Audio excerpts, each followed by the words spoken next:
Hi, friends.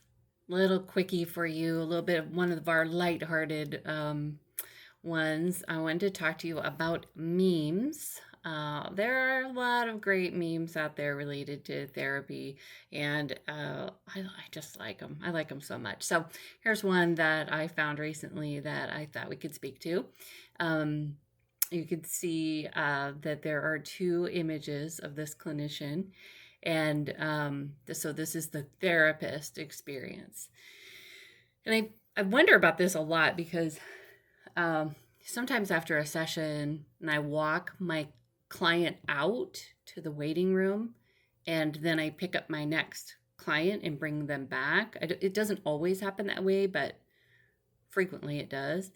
And you're sometimes you're leaving a session and it's been often you're leaving a session and it's been heavy and difficult, right? Like people don't go to therapy because they're doing great. Like they go to therapy because they have difficult stuff that they're working on, and that impacts the clinician more than people realize. It impacts the clinician, and then you've got your next session awaiting you in the waiting room, and you don't start out like, hey, sorry. Like you start out like, hi, it's good to see you. Come on back, right? Like energy. And you are genuinely, I have always been genuinely excited to see my clients. And so I just love this image of there is a reality to clinicians and what they have to do to, I use the word metabolize what they've gone through in the session, and sometimes you don't have time to do it, so it just sort of sits on you. And so it's actually pretty hard to turn it around for me, and that I think is because I'm an attachment based clinician, very much humanistic. There are models of therapy where there isn't as great of an impact on the clinician's psyche. I'll use psyche, emotional regulation. Your own internal physiology isn't necessarily affected by certain modalities, like manualized programs don't impact the clinician so much, and like things like CBT, DBT that are more formalized and a little heavy on the cognitive processes don't tend to impact the clinician quite as much, because you're not stepping through and walking through difficulty, sadness, trauma, all that stuff with them. But for somebody like me who's humanistic and attachment, I am that in the in the therapy room as well.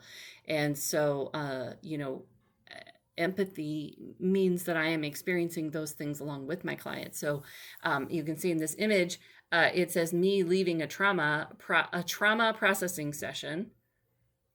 Okay, so this is the clinician leaving the trauma processing session versus 30 seconds later greeting my new client. And sometimes that's happening at the very same time as you pass each other. So I just thought that was worth showing you a little bit of the reality of what it means to be a clinician. And then I have this meme that I wanted to show you. And this is one of my favorite. I honestly should figure out who. I don't know who created this drawing. You'll see it in a lot of places across the internet. So you can see there's a clinician. The clinician is the dark-haired one on the what to me is the right side of the image, and then the client is the sort of curly red-haired one on the left. And you can see in the little clouds above them, the one on the left has like this tangled mess of like all these different colors, and the yarn is all tightened up. And then you see the clinician is winding it, and organizing it inside in their respective like colors. So I think about this. It's funny when you do an intake session, it's not uncommon for a client to go like, I'm sorry, I just dumped all that on you. And I always will push back, like, that is a very typical thing to have happen.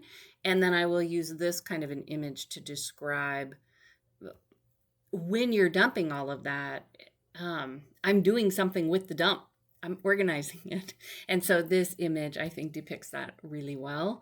So it happens a lot in intake sessions where I'll get that kind of a sort of a big dump of stuff.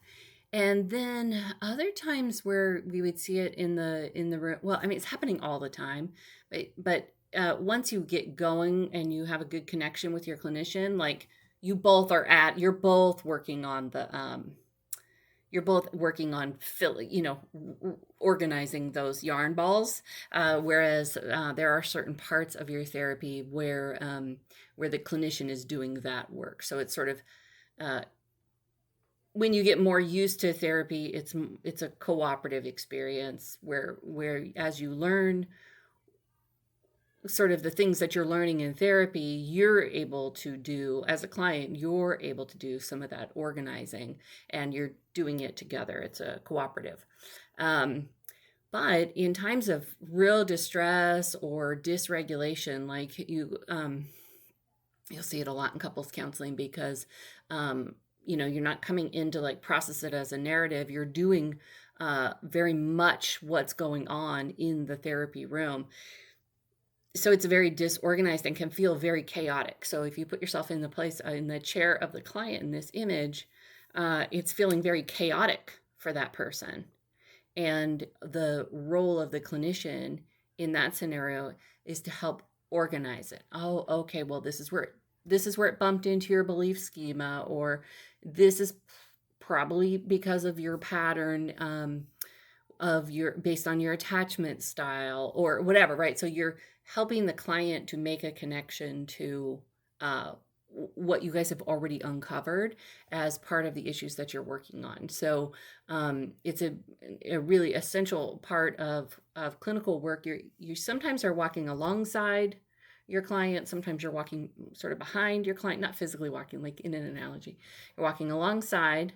Sometimes you're walking behind, like you're just following them, which is kind of the yarn, like, let me see what it is and see what I can organize. Sometimes you're ahead of your client. Like, I know where this is going. I want to get you to, smooth out this communication or try to regulate your system a little bit better. Like a clinician may have a direction that they're headed. Sometimes you're walking side by side, and that's very much in the humanistic model.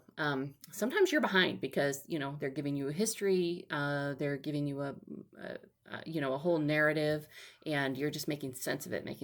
And then what I wish that this showed is that it's being given back. So imagine if the dark-haired one on the right was like making those yarns and then like giving back the ball the ball of yarn to the client is probably how I would try to depict that cycle if I had any kind of art skill and could draw that for you. So that's what I have on a couple of memes. If you like this, I'll make more because there are a lot of memes out there, and I have thoughts about all of them. All right, I'll see you on the next one.